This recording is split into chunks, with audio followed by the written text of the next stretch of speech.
Hello and welcome to the podcast, Get Rich Without Being a Bitch. And I'm Vanessa Shaw, your host for this journey that we're going to be taking on.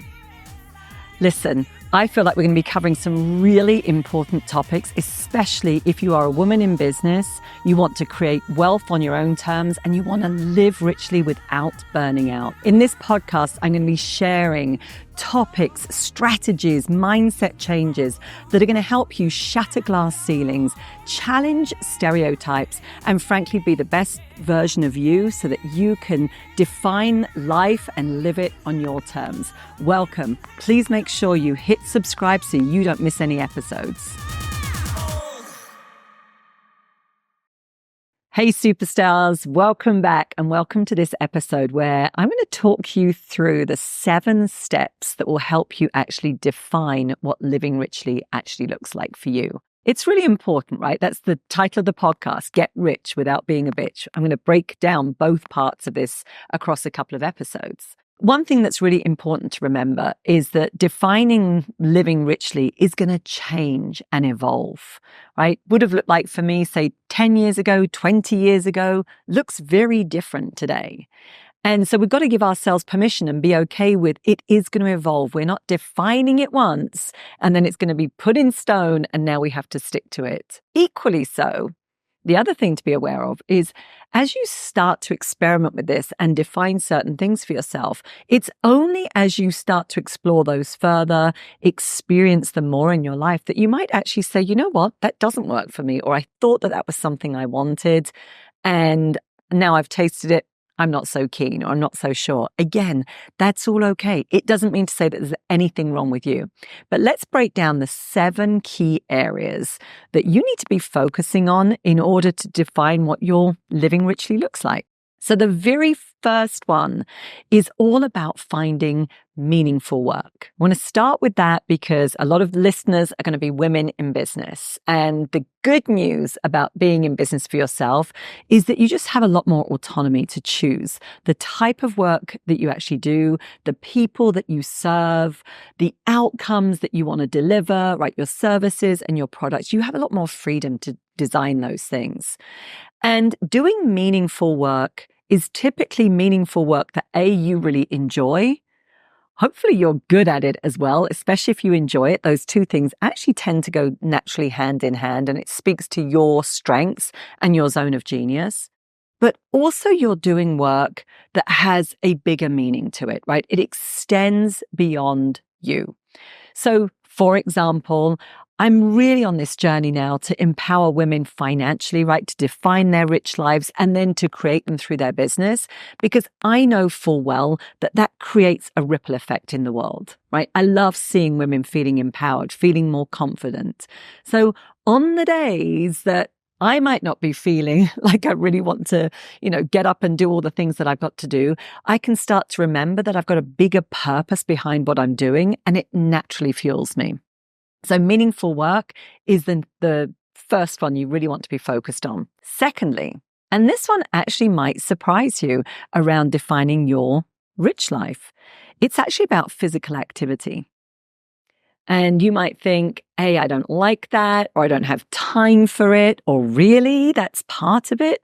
But yeah, scientific studies actually show that when we are physically more active, we have better mood regulation, we have better clarity of thought, so better cognition, we typically tend to be more motivated, we've got more energy, we're more health conscious, right? And it improves our overall sense of well-being.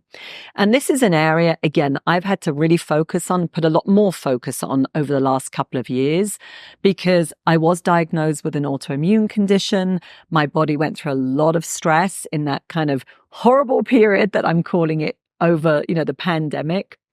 And my health totally went on the back burner for a while there.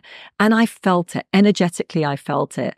So for me, getting back out and playing tennis and pickleball and walking my dogs and hiking, even doing a hike with a girlfriend, right? Getting into the gym and doing those things has a huge impact on my overall well-being and a sense of feeding that rich life. So that's the second one that you want to be thinking of. The third one is about meaningful connections, like deeper relationships. So being intentional about investing in those relationships, especially the relationships that we probably said that we have gone into business for to improve everybody's lifestyle and overall well-being. And those can be the very relationships that get neglected. So here, talking about life partner, spouse, perhaps our kids, close family members, they don't always get the best of us. And we want to be more intentional there. But the other area that I also want you to think about in terms of connections and satisfying relationships are friends. This has been an area that I've really been a lot more intentional about in the last couple of years. And I think of that through the lens of who are those people that I could call at 2 a.m. in the morning when I'm at my worst, when I really need somebody, when I need a great shoulder to cry on, when frankly I just don't need advice. Perhaps I just need somebody to hold space and just be with me and say, you know what, Vanessa, this is really, really hard. Who are those people that when you're at your worst, they're going to show up for you? And are you investing time, right, in those relationships? And frankly, are you being that type of friend to somebody else as well? Because this is a really important aspect of life that we don't want to be neglecting just because we've got this other business thing that's also going on. So the next area that you want to define for yourself in terms of living richly is financial security and creating that for yourselves. Now, that shouldn't be surprising, right? But I think, again, it's an area that gets neglected. We perhaps don't have a roadmap for how to do that, or we somehow think it's bad or shallow to even think about it, or perhaps it's a head in the sand approach and one day it'll all work itself out. But the reality is, as women, we have a considerably higher chance of being impoverished in our retirement compared to men. This is often because we live longer, for starters, and perhaps we've taken a gap in our career at some point because of bringing up family and other reasons that will come into play. It's really important to think about creating that financial security for yourselves. Now, for me, I know full well that when I have it, I have far less worry and far less stress, right? So my well-being immediately increases. And the reality is it's not money per se, right, that gets us, all of us excited, but it's the choices that we have when we have more money. Right? So that can help us to feel more safe. We can have a nest egg. We can have a financial safety cushion in the business. We can pay ourselves more, right? We can, be less stressed about paying taxes or those bills, all of those things that are an important part of life that frankly we can't avoid. And, I'm going to say it right here. There's a lot of people that say that, finances and money doesn't bring you happiness. And I'm not entirely convinced about that. Yes, it's not the only factor around happiness and living richly, but my goodness, it sure helps if you're having a really bad day to be not stressed out about money and to have different choices available to you. So one of the things I've always shared with our clients is money gives you choices. And it's choices that give you that sense of freedom. So really important to define that for this stage of life about what's really important to you about finances. So this next one may or may not surprise you, but actually personal growth is a huge part of living richly. And what does personal growth mean? Right? It means investing in yourself, being a better version of you. It's proven that when you invest in personal growth, you're more resilient, right? You're more able to emotionally self-manage. That bounce back factor is, so important, right? You don't get knocked by so many of the challenges. You typically start to actually improve communication skills, which in turn improves relationships. You're going to feel more confident, more empowered, right? As you grow in skill sets that you have, right? That naturally builds a sense of self-worth and confidence. So again, I want you to think about what is it in terms of your personal growth? Where do you feel like your next learning edge is for you and that area that you're really being called to grow in? The next area, again, gets often neglected when we come to defining living richly, and particularly when we've got all that focus on business, is about hobbies, right? What are those things that you're doing for fun that just you do for the sake of doing them? They don't have to have any measurable outcomes, don't have to have some business tied to it, but the things that you do for fun, for self-care, for relaxation, for rest and renewal. A really important factor. Again, one of the things that I have really dedicated a lot of time to over the last few years was tennis. It was my biggest outlet. It was the thing that really helped me. I would say, frankly, saved my sanity. I was able to still play as well during the pandemic, so I was very fortunate. And again, it checked so many boxes, right? It gave me some social interaction. It gave me some relief from business. It was obviously checking that box of physical activity as well, right? So I was at least keeping a level of fitness, and it was helping to relieve some stress. So think about those things that are important for you. I think as women, we often feel like we'll get to those things when everything else gets prioritized, and our self-care feels somewhat self-indulgent, or it feels like a luxury. One of the things that I've realized for myself, and again, sharing this with clients and they report back as well, is that when we prioritize ourselves first and those things that are really important to us, we've actually got way more of ourselves and our energy to give to those things that we say are important.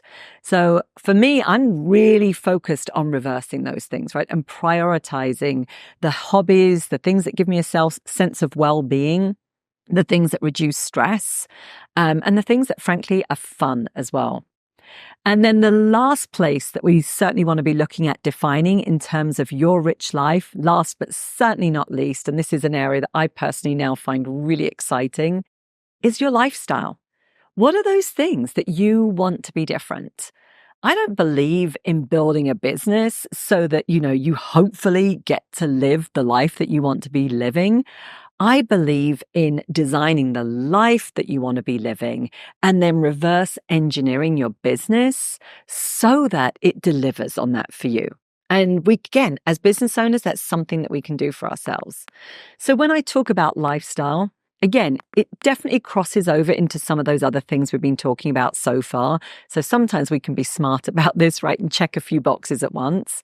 But I am talking about your time freedom. How much do you want to be working? What sort of time freedom do you want? What sort of spaciousness do you want on your calendar? What are the experiences that you want to be having?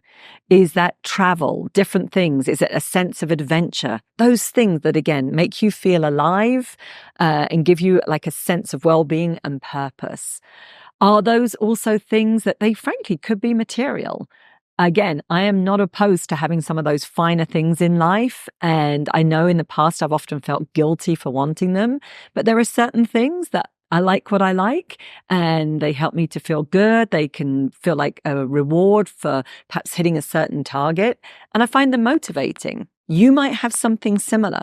So again, think about some of those things that lifestyle-wise you would love to be different. And those are the categories that you can start to define what living richly looks like for you right now. And again, before we close out, just a caveat to this. You might be doing this for the first time. So give yourself a break. It does not have to be perfect. It's version 1.0, and then you can go back, you can evaluate, you can refine and adjust. Give yourself permission to experiment with some things. And there might be some areas where you find it's more difficult to set some of those goals and define what living richly looks, and some other ones that it feels easier. So start where it feels easiest. Give yourself a break. And again, you don't have to define this for the next 10 years.